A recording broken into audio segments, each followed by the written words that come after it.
So we are furiously packing in Pittsburgh, Pennsylvania, preparing for our move aboard Space Between, which is going to happen in about 3 days in Annapolis, Maryland, where they're finishing up some commissioning there.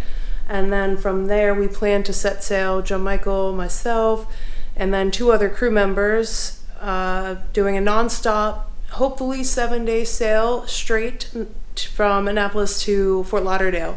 And then there we have a little bit more commissioning to do in the warm weather of Florida. They're going to do a haul out to replace our propellers and do some additional work, such as hopefully place our decal and some flexi-teak decking.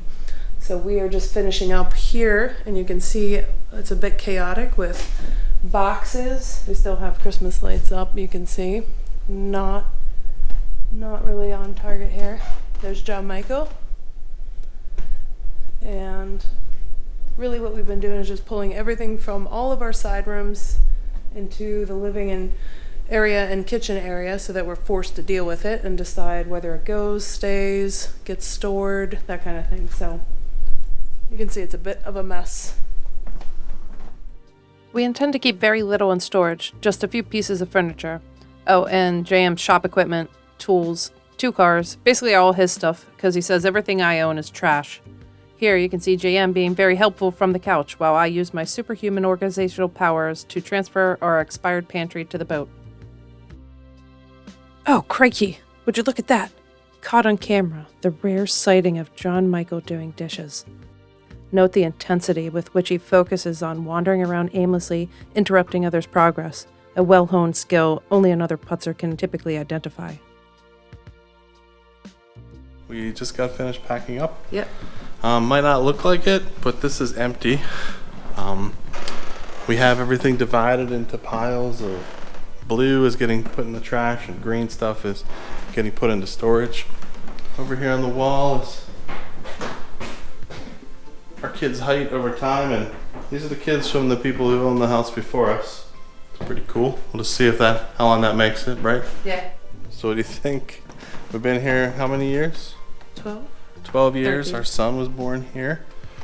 Well, at the hospital around here.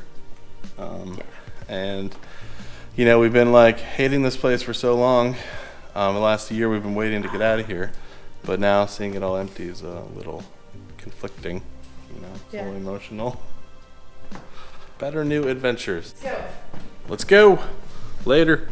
This home has provided great joy for us, as well as 3 giant Alaskan Malamutes, a white giant German Shepherd, and various wildlife, including bears. It's transformed, expanded, hosted numerous parties with great friends and family, petting zoos, and even a turnaround for local police who pulled me over once. It's built our character, like the one time we shoveled the driveway by hand, and then JM immediately bought a diesel tractor mower with a plow. But enough mushy crap. We'll leave this tears at the end of the driveway because we have much to look forward to, like developing the patience needed to not accidentally or purposely murder each other on a boat. We drove to Annapolis on a Friday evening and unloaded a U-Haul by skating down an icy dock and onto a boat. We had 2 days to unpack and get organized so that all of our house wouldn't fall off the counters and tables when we set sail on a Monday. Here, you get just a glimpse of the depth of my new love for stairlight bins. As you may have noticed, there are plenty of shelves on a Fountaine Pajot, but not a lot of drawers or cabinets. So these bins have been key to expanding places I can continue to hoard bits and pieces. But on to other things. ACY was able to get the boat back into a manageable shape to sail south. The kitchen was completed, water maker installed and waiting for a start in warmer weather, the air compressor placed and ready for its first use, which should happen in about 1 to 2 years. The grill mounted and surprisingly sturdy, the wind generator completed, the davits were placed, and the tender hung with care. And of course, the home station was completed and appeared to be in working order. The electrical work appeared to be completed, however, we found out quickly that some calculations were not on point. Launch day was freezing like all others. Here's Captain Roy with a look of regret already on his face. We've officially left the dock to fuel up and begin our trip through the scenic Chesapeake Bay, which we missed because we blew through it at night. The launch from the safe haven of ACY's lap was hard to make, but the freezing air helped to numb the pain as we cut the cord. There's tertiary mate John, who was key to helping increase off-watch hours and ensuring everyone drank enough liquor when we arrived to Florida. Hey Katie, did you check to see if the sound mic is working? Probably not, since you're busy filming, piloting, creating a sail plan, provisioning, feeding the crew. Thanks so much, you're awesome. Here you can see the home displays placed and functioning, thanks to ACY's crunch efforts. The factory throttle will be swapped out in Florida for a Glendinning EVC. There are 5 i70 displays on angled wedges and a remote windlass control chain counter. The large upper display screen at the top is one of 2 Raymarine MFDs, which is slave to our nav station MFD. Unfortunately, it was a very cold launch. All AC power from the genset and shore hookups are wired for pass-through via the inverter so that it could act as a UPS in the event power was lost. However, the feed current for the inverter had an incorrectly undersized 16-amp breaker, which would be fixed in Florida. However, this meant we can only run 2 space heaters for the whole boat, even with the 13.5 kilowatt Cummins Onan generator.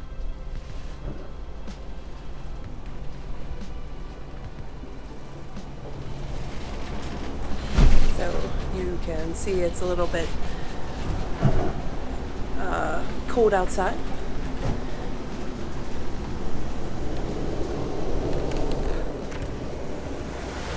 Michael's at the helm station.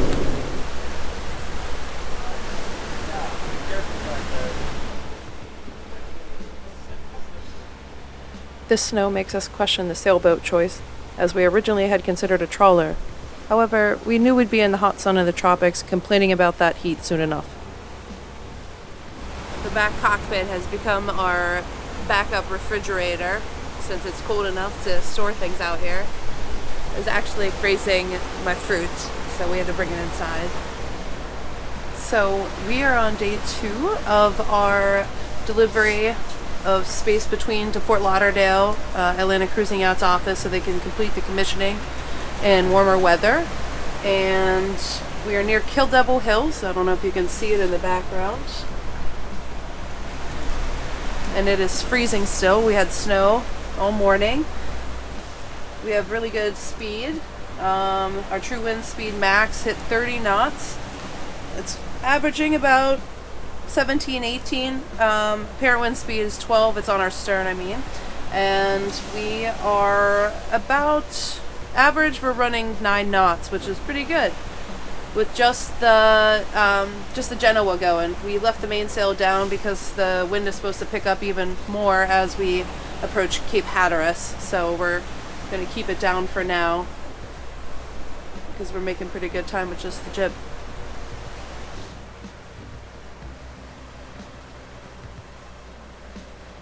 Manning your watch as a girl is a lot of sitting, contemplating your life decisions, relationships, destiny, and overall answers to existential questions about humankind's purpose and place in the universe.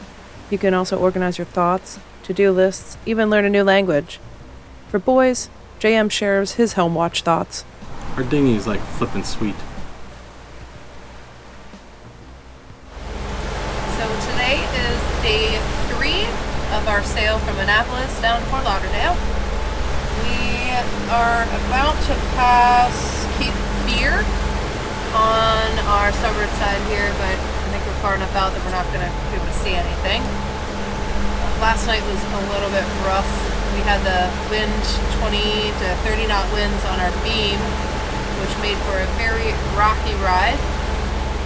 Nothing broke but some of our spirits. But everyone is doing great today. We're back on smoother seas. Unfortunately, the wind has died down, so we're motoring.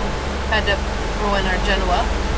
But it's good for morale to have a little break from that, the rough waves. Oh, we also got to see the lunar eclipse, the blue supermoon lunar eclipse.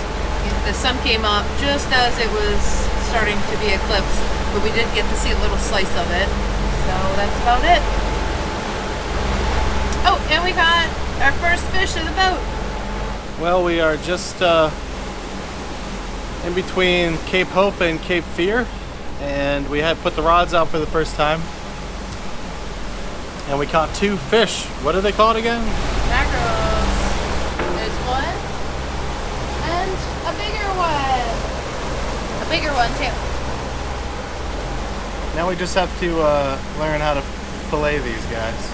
I'm going to leave that in Katie's trusty hands while I keep watch. I do have to practice my filleting. It looks like I chewed it off of the bone, and it took me a very long time. But we'll get better. Welcome to day 4 So we just refueled and topped off our water near Savannah, Georgia, I believe, right? Yeah. So we're on our way back out the channel to the ocean so we can continue on to Fort Lauderdale. Today is Friday.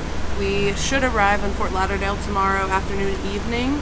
This is our last full day of, I guess, being on the boat. I can't say sailing. We haven't sailed much. We've had no wind, but hopefully we get some wind this afternoon or evening and we can put the mainsail up. I haven't actually seen it yet. Joe Michael did when they pulled it up for the walkthrough, but I wasn't there.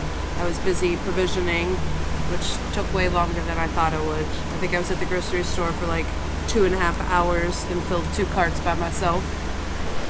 We're expecting stronger winds later, so we're gonna raise the mainsail now so we don't have to stop and turn into the wind when they do pick up.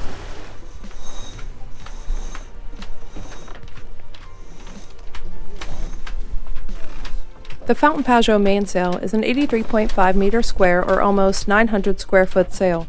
It's our first experience with a brand new sail, which makes it as crispy as a pair of salty sailor undies.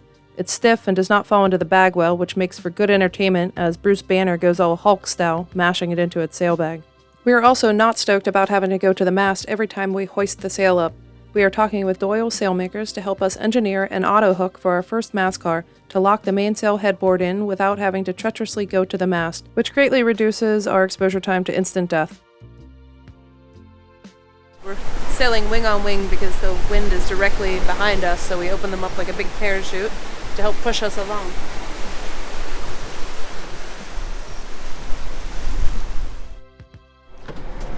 We are officially on our last night of the trip, and the wind has picked up finally, so it is blowing about 20 knots on our stern.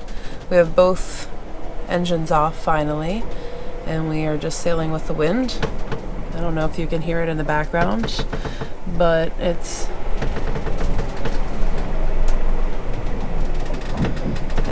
blowing pretty good, and I think we should make it to our destination, which is now West Palm Beach, by morning. Hopefully before lunchtime would be good, and we can get to our dock and finally celebrate. So we are officially at our destination, which is Palm Beach, Florida, until we can get into the ACY dock to finish our commissioning. So we're here for about 4 weeks, and we finally get to celebrate, and now we're going to have our champagne to christen the boat. All right, right after this, I'm going to chug your champagne and go get the rental car. Our rental car. I don't have any speeches. Congratulations, guys. Yeah, thank you guys for helping. Spirits were high as we talked about the accomplishment of handling the biggest boat we have to date, our boat, and without crashing our house. To have a smooth sail to Florida would not have been in the true cruising fashion, so we threw in snowstorms, lack of heat, sunburn overlaying windburn, too many days of sobriety, and eventually built up that salty crust that never truly showers off. I can already see my sailor beard starting to grow. Now we're in warmer weather and back in the commissioning mode, busy getting this fat, slow elephant ready to travel the oceans. Get the hell out of here.